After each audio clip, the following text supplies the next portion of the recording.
But she doesn't know why a spell like that might fail. Mm-hmm. If it was her job, it wouldn't fail. Because she's a competent spellcaster. Yeah. She just doesn't have that specific kind of knowledge.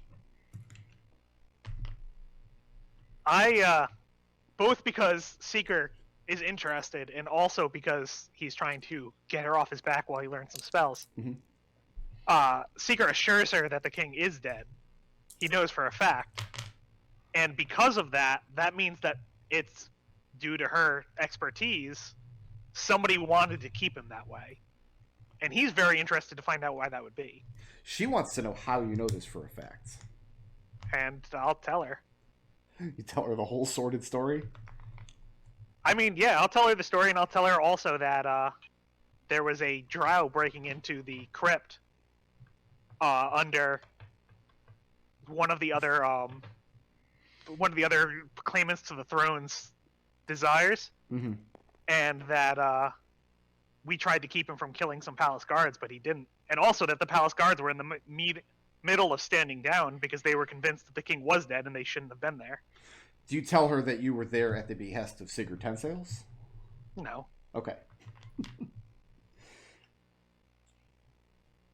The first thing she wants to know is if you discovered this drow down there.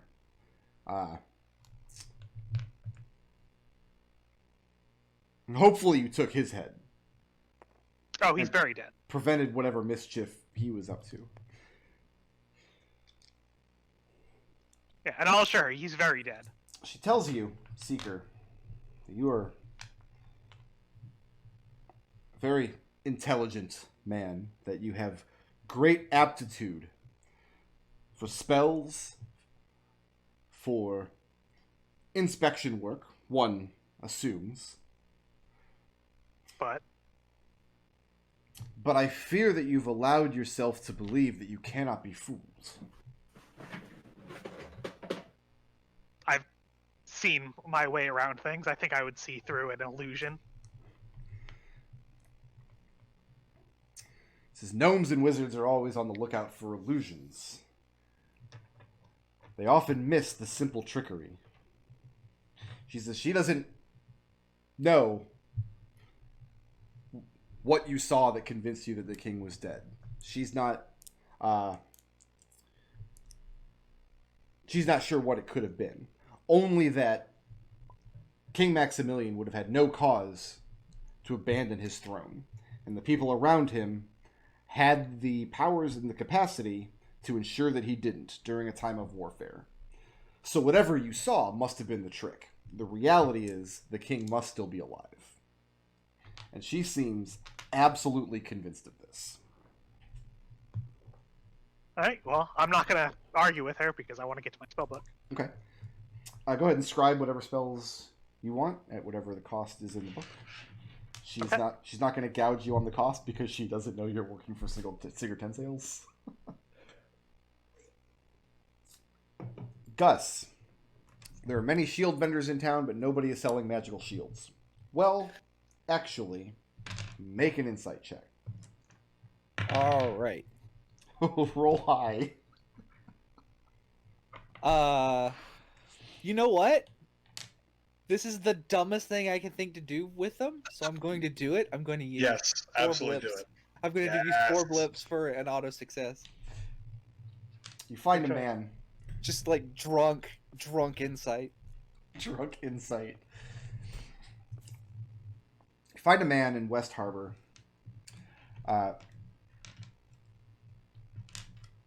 Rumor on the street is that he sells enchanted weapons from time to time. And he has an old battered buckler that looks like it might have been worn by a moss cap at one time.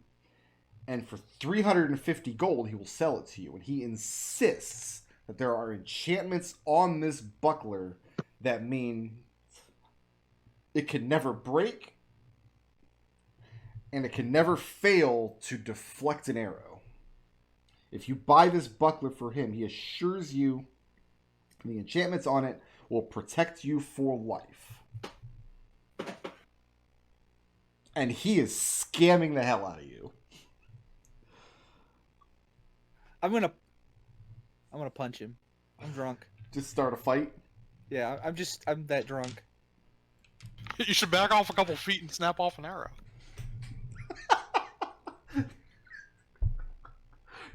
Destil, did you like wake up today like, I'm gonna have all the good ideas? Maybe?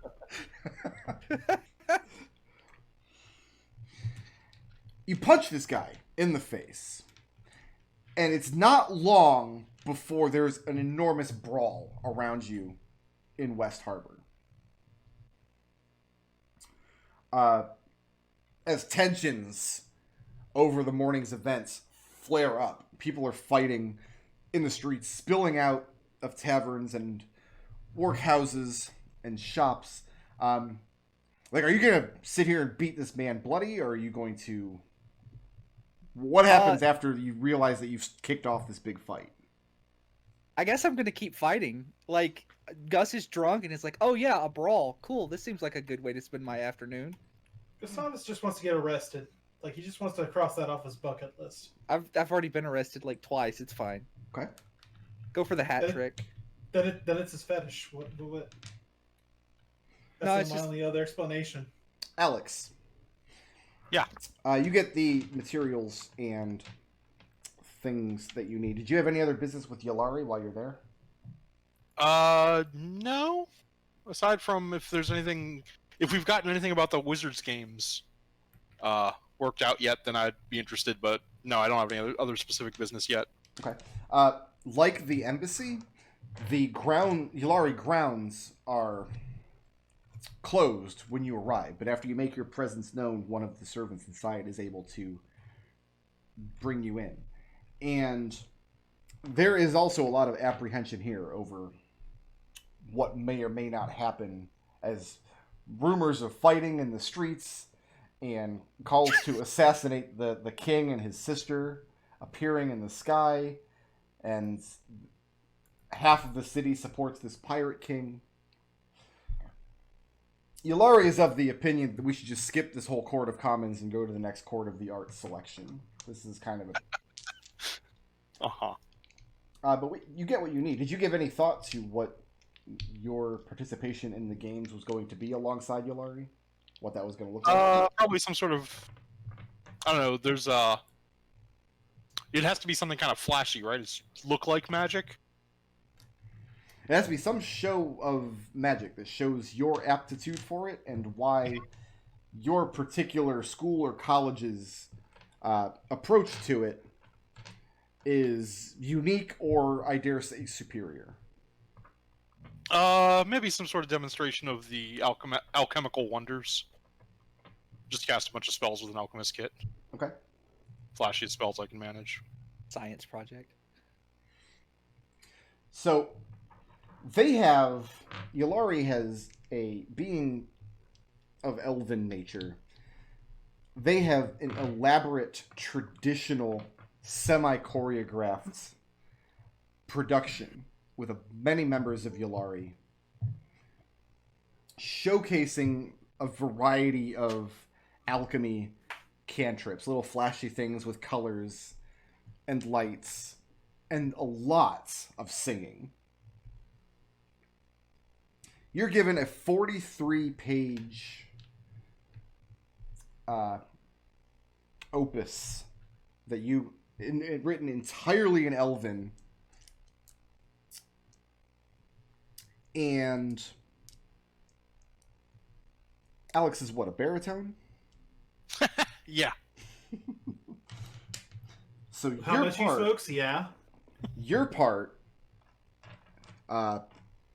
in this production is mostly to march along while wearing robes and singing, and they seem to not have any magical acumen for you at all. Mm-hmm. Are you going to let that stand, or is that what you wanted? Our pipes, like, blast horn is on the infusion list, isn't it? Wait, what is? The blast horn or the pipes of the sewers or something like that? Are we going to sabotage it? I don't know yet. Come back to me on that. Okay. So I got a few months I got like a month to work on my equipment, but I I will put in parentheses possibly sabotage with 3 question marks. That's Excellent. correct. I got a couple plans too. I will say though, let me find my notes here.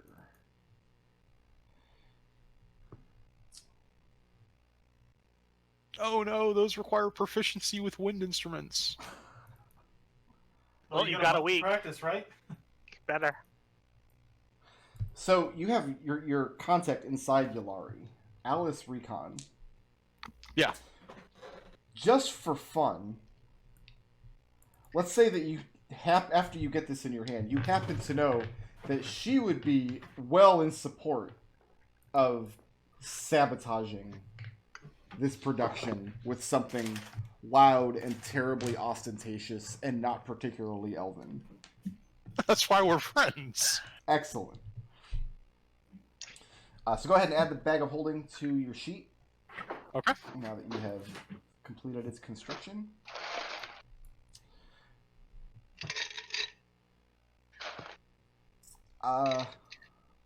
Gus.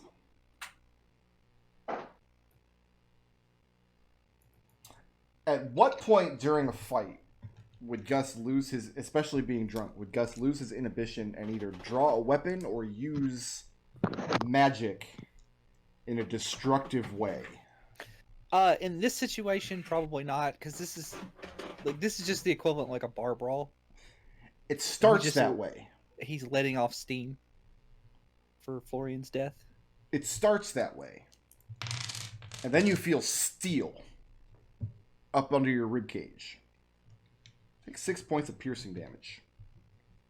Okay.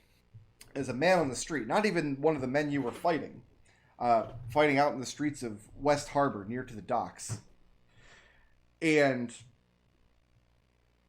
so you feel the steel up under your ribcage. So what do you do to this man? We'll start there. I guess I'll try to grapple and disarm him. Just try to disarm him, and it's easily done. He's also drunk, and as you disarm him and kick the knife away, 2 realizations. One, he's a loyalist for Maximilian, and you must have drunkenly said something in support of Ten Sails, which is why he... But you see, there's 2 other men lying on the ground near you, who he also has stabbed. Uh-huh. And looking around, you see more and more steel coming out, and you see the fighting erupt, and blood is starting to be shed. You hear windows, the sound of glass shattering around you. So, I mean, disarming this guy is trivial. But you have this moment, this uncharacteristically sober realization that the fighting is much more serious than you expected. And you see no moss caps anywhere in sight. So I have a question for you. Yes. Because this is... Can I make enough noise to cause people to get down, to maybe disperse the crowd if I booming blade an object? You probably don't have any chance of dispersing this crowd in any event. Okay. All right. In fact, more to the point, you're pretty strong. You're a level 7 fighter, and 9. you've got some level 9? Really? 8. Sorry. 8's? Yeah. 8's the biggest number, so. Yeah. Sorry. So you're a level 8 fighter, you know some magic. But here's the thing.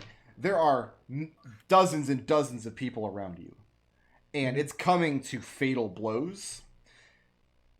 You are either going to have to fight your way out of this crowd, or you are in real danger of being overrun by it here. And you are drunk. Is there any... How far away is the nearest roof? I mean, there's buildings on the sides of every road. Some of the nearby shops, as you're glancing around, you see people are breaking into them. You see a group of angry men battering down a door to a shop front. You hear people calling out for the blood of Ten Sails and his men. I mean, like, are they? I guess I'll just head back to the barge. Okay. But if I have to, on a scale of 1 to 10, how far will Gus go to ensure his safety if he has to fight his way through this crowd? Nothing fatal, but maiming is not out of the question. So I don't know. What is that? A 7? Are you sure you're not Birdie? Anything above 6, I feel, is going to be fatal. Make a strength intimidation check. Make it a disadvantage because you are slurring and swaying a lot. All right.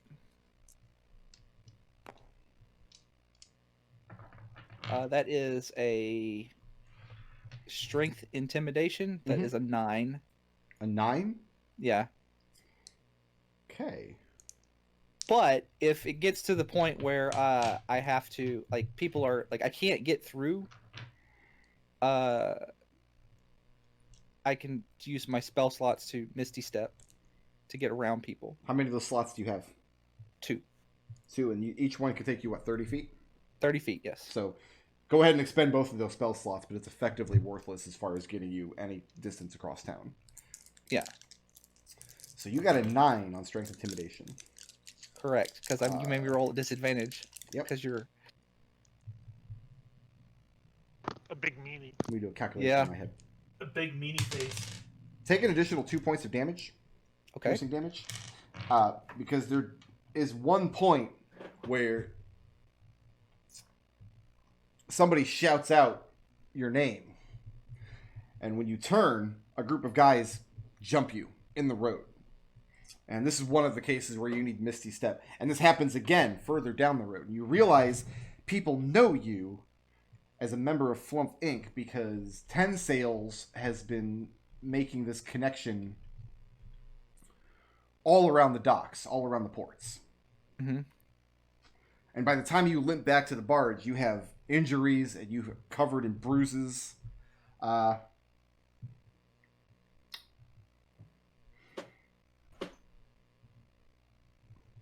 Let's see. How mean should I be here? Follow your heart. Bludgeon. Make a...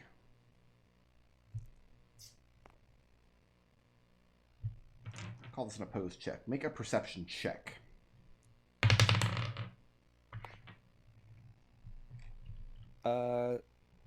Wow. It's pretty good. 22. 22. All right. You managed to keep your coin purse, even though during the brawl somebody tries to cut it loose from you. And from that on, you're more protective of it. Is everybody else heading back to the barge for this evening? Yeah. Yeah. Lucius is explaining to Connor Keyskin like culture and why she would assume that he was his manservant.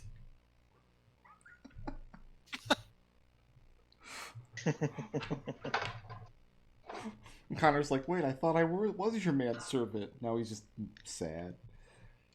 So you guys are back at the barge. Kana is there, the girl. And Scrappy.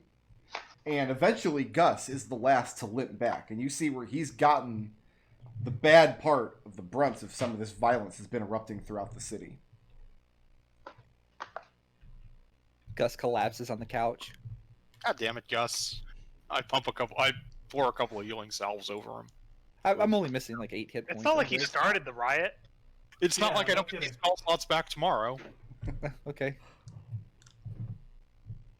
Well, in a way, we did start the riot.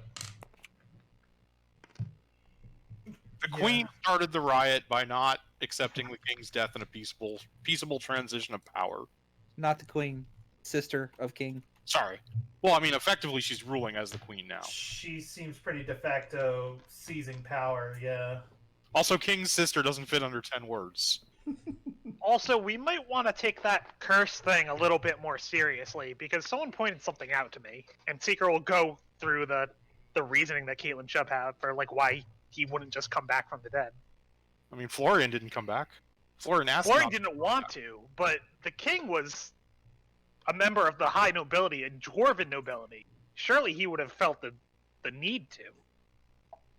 They Unless can't there's bring him back something- if he's a guy of old age, right? Isn't he already pretty old? What curse? Who wants to explain the curse? I don't.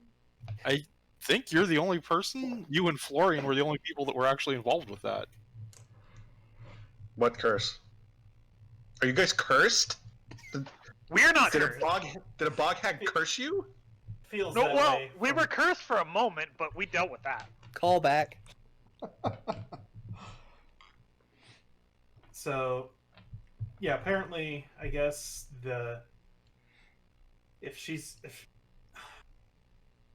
yeah, Lucius will explain the curse that happened with the, or not the curse, but the oath that a former king made to come back and slaughter the king.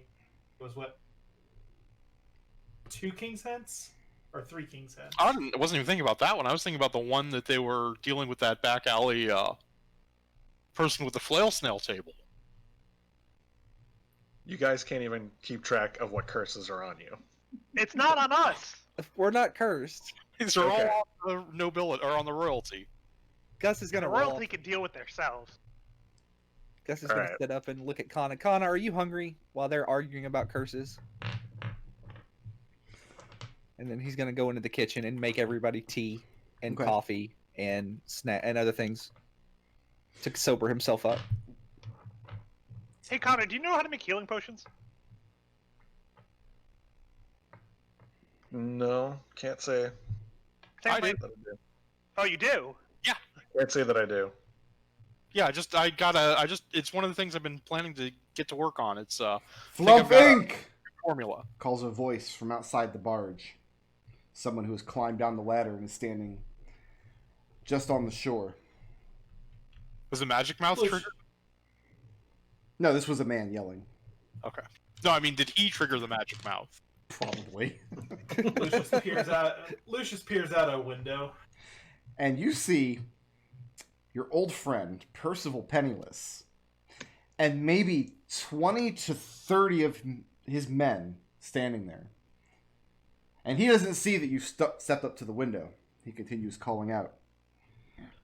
He says, in a very overly dramatic, sarcastic tone of voice, "As good and loyal servants to the crown, I've come to ask for an audience. Seeker We will have come out. need of your services." So Seeker's the first one to Hellfire step out. and damnation. Yeah, Alex is going to go out with Seeker as well as Scrap. Yeah, Connor will join them. And he turns to the Steps crowd out. behind him. And it's a rabble behind him. A lot of these guys have been in fights very recently, have been bruised and blooded. But these are almost exclusively the guys that got like the loser end of those fights. That's the kind of crowd that Percival Penniless does tend to truck with. And Percival turns around and explains to them, this one is Seeker. He's the little wizard I told you about. And he goes into the story about how, embellished, of course, about how you all leapt to his defense when the crown of Dunfoss attempted to have him assassinated, just as he was telling the people of Dunfoss the truth. And he turns back to Seeker and says, "I have a request, my friend." Well, we have very reasonable rates. He says, "It seems that there are no rooms, no tap houses, no public ale houses that will take a group of concerned citizens where they may hold their lawful forum to discuss the transition to the next king. And so I have come to ask for the use of your barge for just such a forum. And I am sure that Flumph Inc., good and loyal citizens as you are to this decrepit, rusting, lying crown, will no doubt acclimate my citizens in their time of need. He is not as drunk as Gus, but he's had a few. Lean over to Seeker and whisper, "Can you make a secure shelter?" Gus leans out the kitchen window. Be quiet, I have a headache. And he calls out and points, and there's Gus. Gus is the noble fighter of the group. And he, again, embellishes some of your exploits that he has been privy to. It becomes clear that what has happened is they tried to get their rabble together, probably at the 51 cards, to hold one of these unofficial King's forums where they can discuss their transition.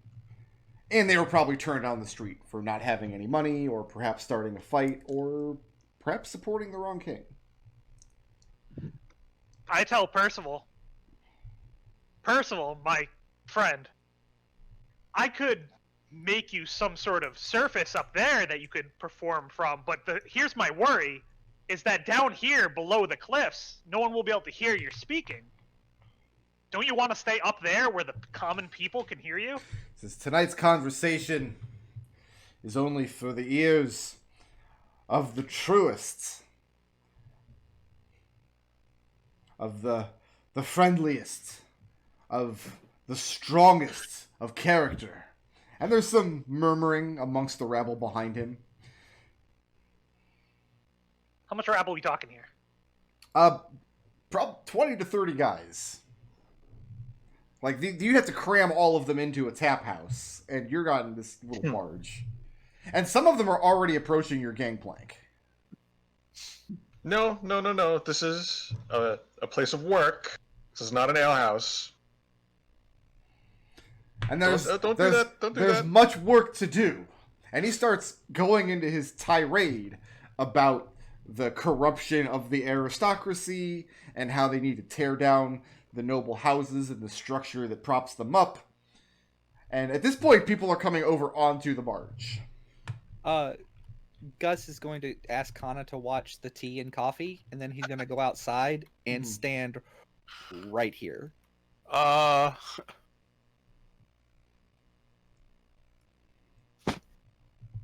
don't you go ahead and place yourself out here? And I will... And I'm going to pull the gangplank up.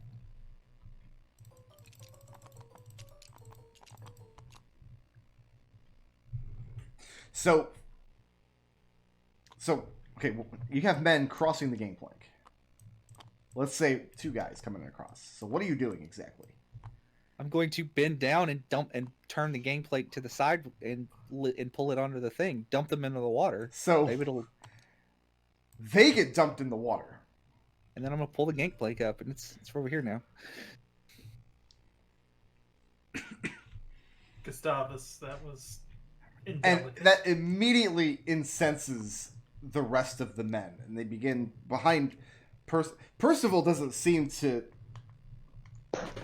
really comprehend what it is that he's seeing. He seems shocked and mostly shocked. And the men behind them start crying out about how clearly Flumph doesn't support Percival the way he said. And for a moment, you think the crowd is going to move towards the barge. 1 or 2 of them do fling stone or debris in your direction. But then it becomes apparent that they're going to descend on Percival, who has led them here under false pretenses. And they all had to climb a very long ladder to get down here. As these guys climb out of the water. I mean, I'm going to put the gangplank back. And I'm going to look around. We're not going to let them, kill Percival, are we? I'm levitating his ass out of there. Right. Put that gangplank back up. Okay, I'll pull the gangplank out. Where do you levitate Percival to? I'm gonna levitate him up into the air above the people and then throw him a rope so I can pull him over to the barge. Okay. And the whole time, he's calling out to them, trying to calm them down and turn their attentions and their demeanors back towards him. He says, "See, and I told you that I would rise up from the people to." And at this point, you've lassoed him and you're dragging him over. Yeah. So you're And putting once the he gets gangplank over- back. No. Lucius gestures inside the thing. Maybe we should talk inside. So you guys, you're dragging Percival inside with you. Yeah. Okay. And you're closing the door behind you. And as you do, you hear rocks and stones and things crash against the walls and outside door of your barge. And you hear a couple more splashes as men Gus is- ineffectively try to climb up onto the barge, but obviously can't. Alex is going to stay outside with Scrappy and make sure nobody drowns. Okay. Yeah. I'll leave you the rope. And they call out a few times to hand Percival over to them. One of them points out that, "Didn't you hear? We're his truest and friendliest and most strong-hearted of the good people of Dunfoss. We don't mean Gus- him any harm." Gus is going to point at all of them and say, "Go home. We're all drunk." Gus, if you want me to fire an arrow or two at them. Oops, I closed. Gus is going to look at Connor and says, and he's going to point at him and says, "No, we're all drunk." Hmm. Alex, are you doing anything or just monitoring the crowd? I think right now I'm just monitoring the crowd. Okay. They're not going to be able to get up onto the barge without something to climb up the side or a gangplank to put back. But they do throw rocks and things at you. A bottle shatters on the floor of the barge. Before one of the men starts to disperse the crowd. "Penniless isn't worth it. That's why he's called that." There's a couple of chortles, and they do start to move away. By this time, all getting welcome to flipping. by this time, you brought Percival inside. Lucius offers him a pinch of tobacco from his pipe if he has one. And He Connor doesn't. says, He's penniless. and Connor says aloud to whoever's in the room, "And who is this again?" Allow me to introduce you to Percival Penniless. The next king of Dunfoss. And he strides up to Connor and holds his hand out proudly. And as he does, I mean, you can see the grime on his hand and up his arm. And he's swaying back and forth. And you can smell the liquor on his breath. Hey, Percival, you got any elf blood in your ancestry? Connor shakes his hand and says, "Pleased to meet you, Your Majesty. Connor, Junior Associate, Flumph Inc." He nods and he says, "I know that I can count on Flumph Inc. And you especially." And he pats you on the shoulder. Guy. Penniless, why have you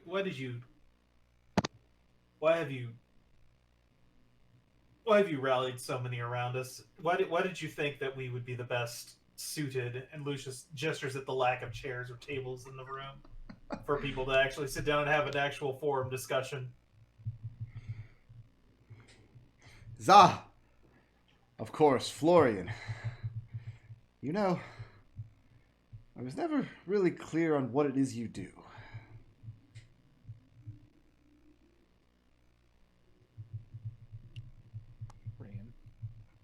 Oh, you hadn't heard. Florian passed away. Surely not your Florian.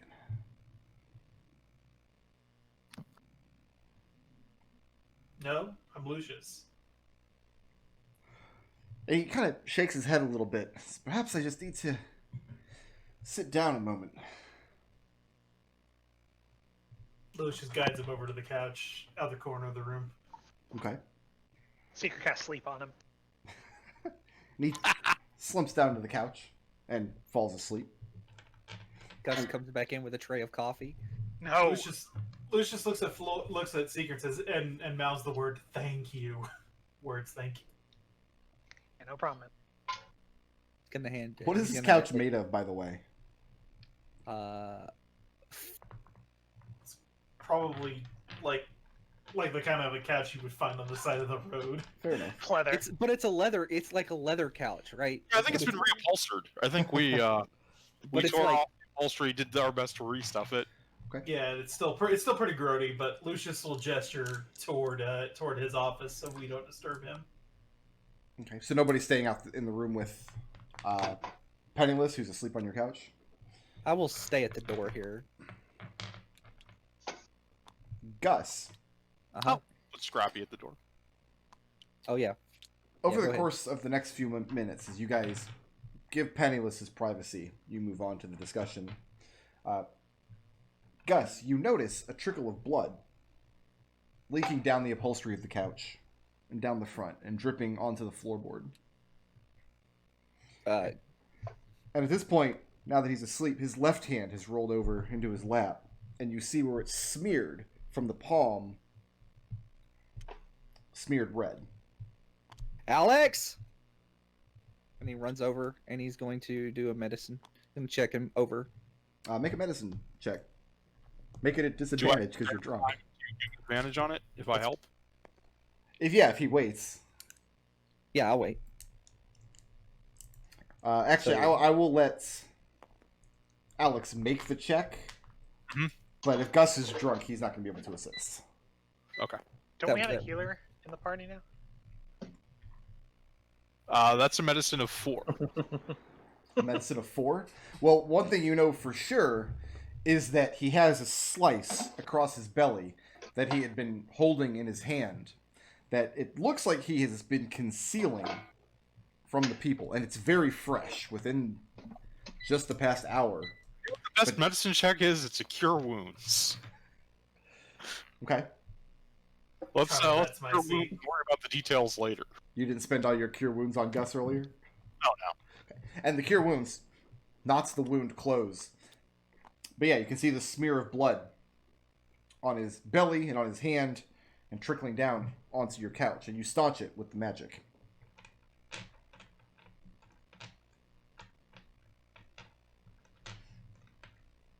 What's next? I'm gonna clean my couch. This is a Well, I This guess is a he's mess. spending the night. Look, he's not dead. I've got to get started working on preparing Florian's funeral. I think we should put him in the I have an idea for that, right? We carry this upstairs, and we put him in it, and we just give him a Viking funeral. I'm not opposed to it, but I'm gonna go down, go through his personal belongings. Is there anything anyone wants? Does anyone know if Florian had any family we should be contacting? I don't. Mm-mm. We can ask. bullshit. Okay, you guys. was gonna say- we're in this, right? I said we could ask around when we go to Blue Worm, but I don't think I don't think our chances of actually finding his family are very good. Did Florian have any friends that aren't currently on this boat? Does that one shopkeeper that he annoyed every day count? Yeah, there is that guy. I mean, he might be happy that he's not around to bother him anymore, but at the same time, Alright, I'll invite him. And Alex makes his way down to Florian's room where his body's interred. Do any of you even know the spell Gentle Repose? Don't think so. I have a very good priest. He's only been dead a day. All right, Maybe which He's of in the them- bag, right? No. No, he's wrapped in stolen Lynn, broken yeah. at Taylor's shop. I'm pretty Oh, sure I- you paid for that. Yeah, stolen in air quotes. Okay, so any other specific actions you want to take tonight before we start getting into the course of the next week? Yes, I would like to use my sending stone to tell Ten Sails to make sure no one makes their way in and out of that tailor shop smuggling food into the palace. Just so he knows the location and he can put men on it Like I think legitimately the best option here is to starve the queen out. Okay. You do realize he's probably going to invade the palace through there, right? So the word queen actually has kind of negative connotations in Dunfoss. Mhm. Because the person who sits at the throne in Dunfoss is always called the king. It's a title given to the throne, not the person. Right. So calling somebody a queen, it's kind of like calling them a usurper. Is that your intent? Yes, absolutely. Excellent. I mean, it was typographical when I used it in the Skywrite, but knowing that, yeah. Okay. King's sister is 2 words. I only had 10 words to work with. Traitor queen is also 2 words. Well, traitor had to be in there. The traitor king's sister. In Sister, Dwarven, the king's traitor sister. there's probably a Dwarven word that means king's sister, but... Okay. So you give Tensales the location of the tailor shop? Yeah. Okay. The Other than that, response you get is an acknowledgement that he has received the sending. Uh-huh. And he will get back to you in the order that it was received. Okay, Florian, is there anything we need to worry about from your character? Sorry, say that again? Is there anything we need to worry about, like, of Florian's possessions? Do you have any weird Do you have any flora or fauna? artifact hands or anything like that? All of I'm taking his clothes. I'm taking turn his to spell snakes. book and learning magic mouth. Okay. So, over the course of the next week, Mhm. the fighting ebbs and flows, and the city kind of comes to 2 factions. One which supports the selection of a new king, and one which supports House Silverwolf until the end of the war. After the first day or 2, it kind of becomes accepted throughout town that House Silverwolf has all but admitted the king is dead by failing to produce him. So the prevailing thought is it's for the good of Dunfoss that House Silverwolf continues to sit the throne in absence of the king until the war is seen to its conclusion. About half of the city buys into this. The other half is already starting the process of the selection of this new king. And it's happening all over town. To the point where by the end of the second day, the kind of crowd that you saw in front of the palace is starting to form up around the Court of Commons. If Joni Fletcher doesn't call this particular transition to order, they might force her hand. Are you guys spending the next 2 days? As long as you're careful, the crowds and the fighting isn't something that's going to inhibit anything you want to do in the city. But it's always in the backdrop, and it's always there if you want to poke it and get involved. But otherwise, nothing happens to inhibit your plans to put together a nice funeral for Florian. Are we burying him at sea? I like that idea. Okay. Yeah. Does the shopkeeper show up if I send a message on Scrappy? A little note? Bear with me just 1 second. Because I know I have this character's name. Yeah, he's like listed on the map. We could invite what's his name from the cards. We can invite. Yeah. We're gonna invite Oswald? Yeah, I think Well, we I should. don't think Florian even liked Oswald. No, I don't think No. Florian liked Oswald either. I'm not sure who. Didn't Oswald get you guys into a bunch of trouble? We can invite our secret dryad. That's Yeah. true. Yeah, Yeah. yeah, We'll yeah, we could invite invite the her. Tiger of the Gloaming Elk. She declines. I'll let Tensale's men know that they could send a representative if they want. Okay. Where are you holding this service? I intend to put him in that boat add a couple of things of lamp oil, Okay. use some form of magic. Someone here is like Gust of Wind or something, right? Levitate. We can push him. Me either. So we'll just give it a good push and let the current take it out to the edge of firebolt range, and then I'll ask Gus to do the honors Okay. from our ship.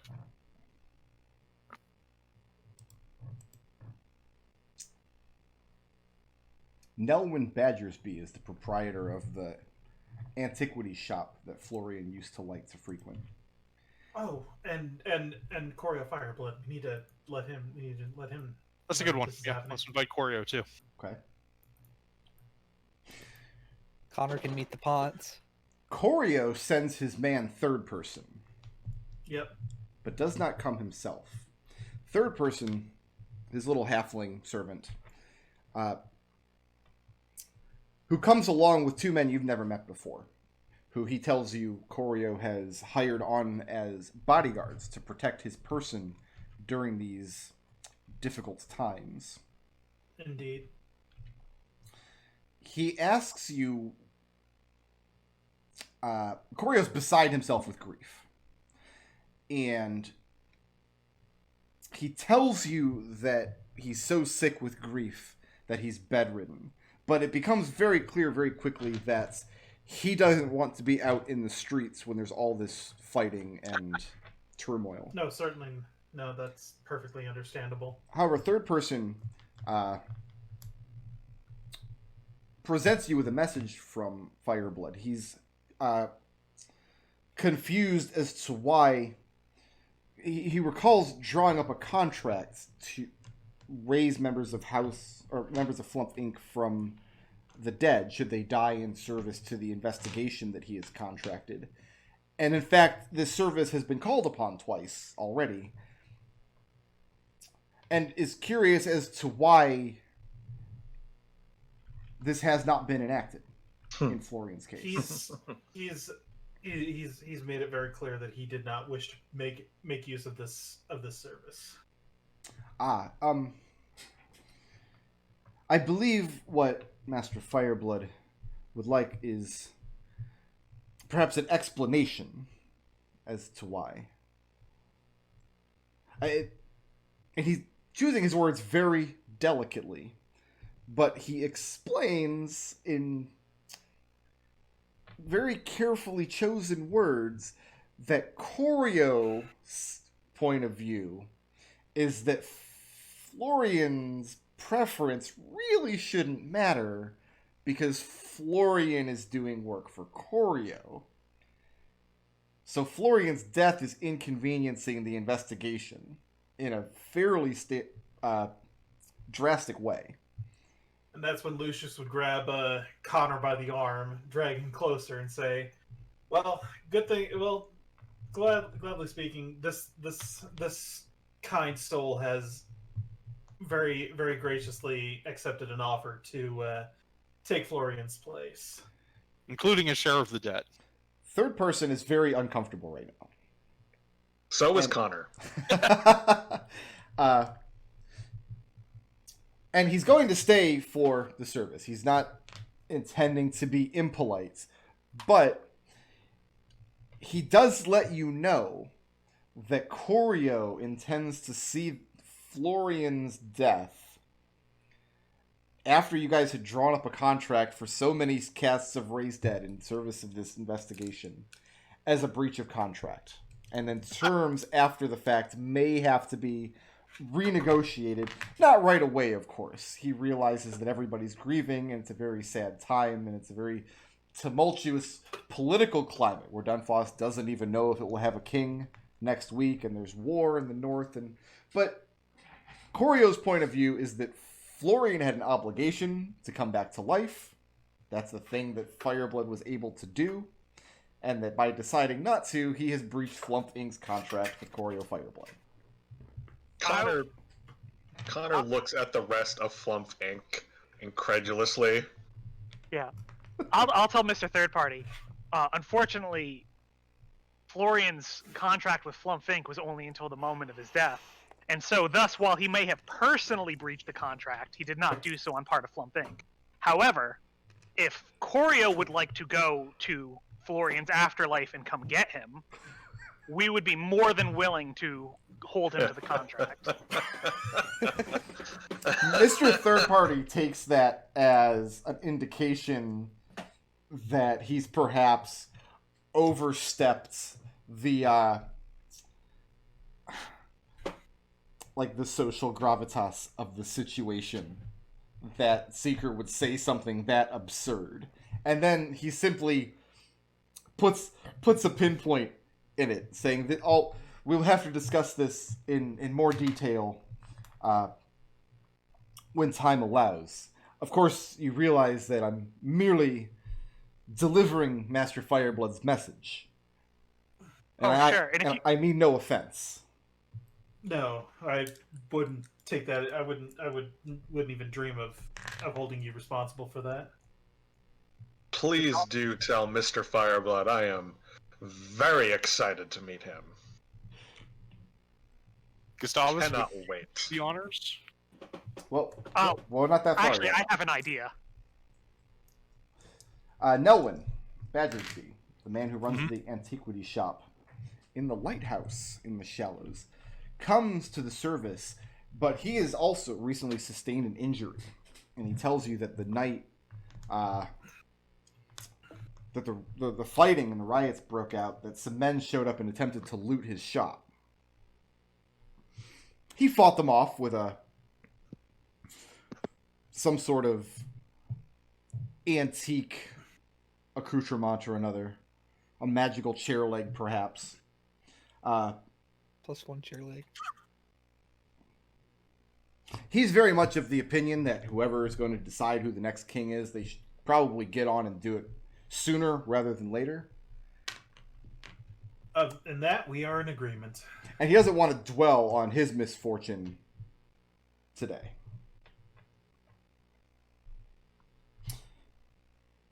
McDohl, what is something that Nelwyn would have had in his inventory that he would want Florian's friends to have?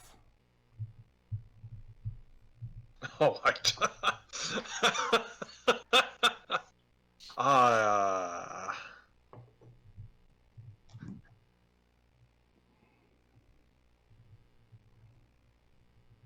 Wasn't there like a in that first session Painting? some sort of no, the first session there was something that was like a finger trap or something, Okay. because Florian called it a child's trinket or something.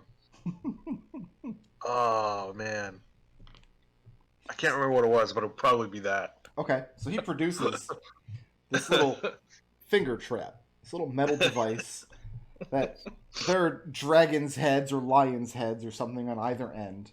And you stick your fingers in, and then you can't get them back out unless you know the trick. And he kind of shows you the trick to how to work it. He says that Florian eyeballed it several times when he came in to peruse the shop. And that it's a silly thing, he realizes, and probably it would have just ended up getting robbed anyway. So he hands it over. He says, Lucius accepts it. "For what it's worth, I will miss the lad." Very fitting, thank you. He spoke very Thank kindly of you. Yes. And your shop. I think it might have been one of his favorite places in the city. And then Seeker goes off to go rig the front of the boat with a saddle. And when you tell him that his shop was one of Florian's favorite places in town, he seems very proud to hear it. So, Seeker, what are you about to do? All right. So Seeker rolls up his sleeves and casts. Well, hold on. Phantom. Yeah. What are you going to do? Okay. What's here's the the plan. intent? Mm-hmm. I'm going to cast Phantom Steed, which uses the statistics for a riding horse, Yeah. which means it has a CR of 1/4. Then I'm going to use Polymorph to turn it into a dolphin, so it can drag this boat out away from shore. Gotcha. Okay. So you're about to cast the spell as you step forward. Yeah. When you hear the sound of trumpets, up behind you on the cliff face, at the top of the ladder leading down to Flumph Inc. And you hear a man call out and says, "This humble site before you is the home of one of Dunfoss's great heroes, and one of King Tensail's, one of his best and strongest allies, who the traitor queen had murdered when he was sent in to investigate," and gives the whole sordid story. Looking up, this is not a rebel. This is a large funerary procession that has obviously been orchestrated by Tensails. And the man at the front of it is one of his closest men. And he's using Florian's death to further Tensails' propaganda, giving this whole speech, getting some details right, but mostly wrong, about how Tensails wanted to find out the lies that the traitor queen was trying to cover up, and that Florian was the first of Flumph Inc. and the most aggressive in wanting to pursue the truth of the matter, to see his dear friend Sigurd Tensails sat on the throne. Gives his whole tale about how the traitor queen, he loves that phrase, loves it. Oops. How her silver shields cut him down so that the other members of Flumph Inc. might escape with the very evidence that Sigurd Tensails was able to present. And they're interrupting your beautiful moment, Seeker. Yeah.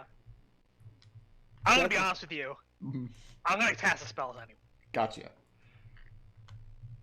And some of the crowd up there see the boat moving off into the distance. And one of them up there begins singing a song. A harpist steps forward, a beautiful young man, and begins singing this fine, eloquent song of the heroism of Florian and how he always sought to unearth the one and only truth. Obviously commissioned by Tensails. Oh, Gus Caesar heard that. thinks Florian probably would have wanted to try being a hero once, so he's okay with it. Like, God, he would have hated the song though. He would be driving himself nuts trying to sort out this irony about figuring out the real truth and hearing nothing but lies. Right, Seeker thinks it's really funny. Very fitting. So Gus, Like, are yeah, you this is two absolutely floored. are you too distracted by this song that you forget to cast Firebolt before the boat is out of range? I Because mean, that'd also be very funny. I've got a backup. If I mean, I can put my hand on Gus. Like, don't worry, I got it. I shoot it. Okay. Okay. So you set the boat ablaze, and to the song of this harpist, it's a very odd moment as the people down here, just your small little group of people who knew Florian rather well, and then this huge, insincere procession, mostly made up of groupies and probably some paid actors. And as the boat crumbles to dust and burns and sinks into the water, and I guess the dolphin just gets dispelled. Oh no! As the song is finishing up, the dolphin does a couple flips in the air.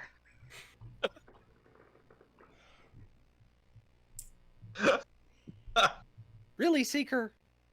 Seeker shrugs. I If mean, Florian didn't want to be part of propaganda, he joined the wrong detective agency. So Sigurd Tensails is a pirate, which means his crew and many of his initial followers are salty men of the sea.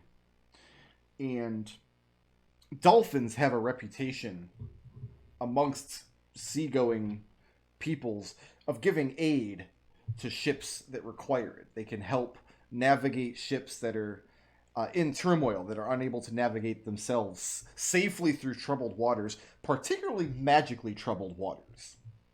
It's said that a siren will always lead you astray, but the dolphin will always lead you to the truth. And this image of the dolphin becomes closely associated with Florian's name over the course of the next few days. Stop giving Tencel's propaganda. I'm gonna sit both of the gnomes on the couch, and I'm going to just like both of you. The next time you have an idea, don't. And Seekers sits down as Gus. Tencels is about to become king, and we are going to be known as the king's personal detectives. We are so closely tied to Tencels at this point that I'm pretty sure we could go into the palace and ask for anything. Anything at all, and he'd have to give it to us. What are you gonna ask for? I don't know. It doesn't matter. I just think it's better not to be on the king's bad side. I guess I'm I sure could he ask. could turn anything. He could turn anything into propaganda, like whatever it is just it's going to be. I don't know. I just feel like we're magooing our way through this in such a way that like Tencel's is like yes, like I feel like you know those movies where like people think the other like they think somebody is doing something on purpose and then they're geniuses. I feel like we're in that position. Gus, And, yeah. Tencels is a pirate captain. Pirate captains are elected. Tencels knows nothing above how to get common people to for bullshit he's selling. Also, Gus, I didn't mind you telling me not to in the future, but if you want ever again accuse me of making up a plan and not having one from the beginning, I will be very offended. So, 2 more things before the end of today, and then we'll get into the downtime actions that you all are going to take. 2 more pieces of information. 1, the transition of the Court of Commons is always a little tumultuous, and there are stories of it coming to violence in the past. And once or twice over the course of recorded history, there will be dispute, sometimes lasting for a long time, on who the real king is. Because you can't trust the common people of Dunfoss to agree on anything. Which is why the other courts have very clear rules on how they select their person for the throne. During this period of transition, technically, there are no orders coming from the crown. There's no crown. Nobody's sitting the throne. The Mosscaps, the high-ups of the Mosscaps have told their men to stand down for the duration until they receive word from the king about how to handle the situation. They don't want to, they're not sure if they're impeding lawful transition or if they're putting down rabble. Kind of can't tell the difference. So a lot of the fighting and the breaking and stuff that's going on throughout town is going unanswered from the standpoint of law and order. Is it the purge? Dude shows up in your house wearing a pig mask. Just, we're here to purge, Flumph. The alarm mark's going off next to him. So the other piece of the second piece of information related to the first is that the tailor's shop has been forcibly seized by Tencels men. The man who lived there, the tailor that you spoke to, has been driven out of his house. And you receive word from this just kind of through the grapevine.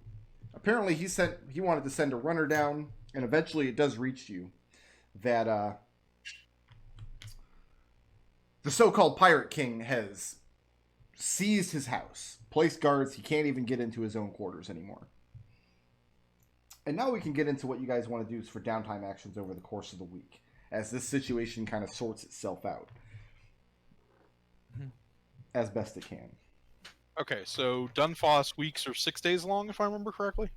Yeah. Yes. Yes. All right, And it's so like that's one day of the week is like a non-business day, just Right. to Yeah. that helps us as the players and make the math easier. That makes crafting math real easy. Okay, so I will spend 3 days forging a rapier and 2 daggers for Connor, and I will spend 3 days making 3 healing potions. So you're taking 6 full days doing all this crafting? Yep. All right. Who else has downtime actions for the week? I have one. Okay. I am going to go over.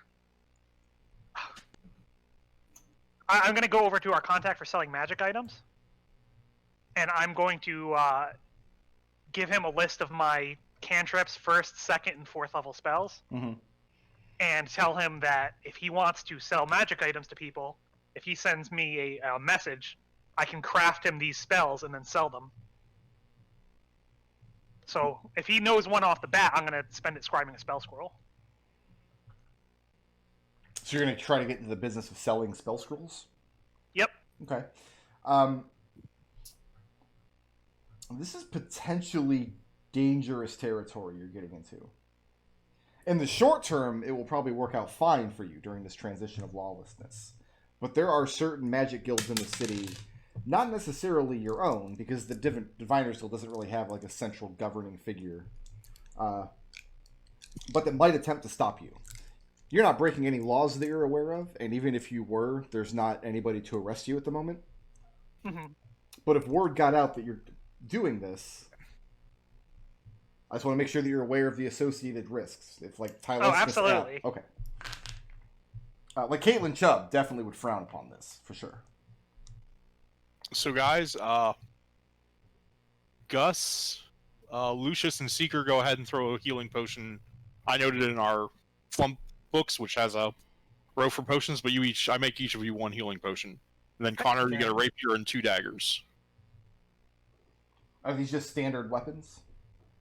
Yeah. Created with like alchemy magic? Smith's tools. Okay. Smith's tools, iron, and hard work. What is Gus doing this week as downtime actions?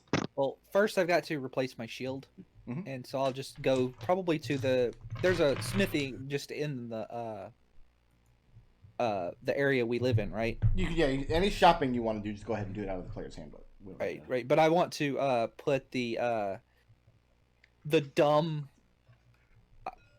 the dumb statue like outline of a Flumph that Florian got. I want to get that engraved on the shield. Aw. So that's going to be on the shield. A fine tribute. Hopefully Seeker doesn't cast Magic Mouth on my shield because that would suck. But shopping aside, as far as downtime actions out of Xanathars. Gus is going to be spending the week getting Kana what she needs, clothes. Just making sure she's settled because we're going to be leaving soon, right? So I want to make sure that. What are you planning to do with her long term? Like, is she supposed to live here on the barge? Where else is she gonna go? I mean, there's no shortage of orphanages and workhouses and things. Remember, you have Shemrith Surefoot, and his tenements are nearby. He has a lot of orphan children living there. More so these days, now that there's war afoot. I suppose it's just whatever she wants to do. Like, and it's up to everybody else. Like, if she wants to stay and everybody else doesn't mind it, I don't. That's probably what Gus is going to go under the assumption is happening. Okay, so you're spending the downtime action caring for Kana, then? Right, yeah, basically. Making sure she has all the things that, like, a child needs. Kana is very quiet, unlike my goddamn dogs. Can you hear my dogs? I'm so sorry if you can... Actually, no. Okay. I can hear them, and I'm wearing headphones. I love one of my dogs, I'll say that. She's very quiet. She's very docile, would be a good word. Anything that you ask her to do, she does quickly. She's fairly intelligent. She's capable of lots of different tasks. She doesn't have to take a lot of instruction, but she shows very little interest in having prolonged conversations about the things that she's been through or about what's going to happen to her next.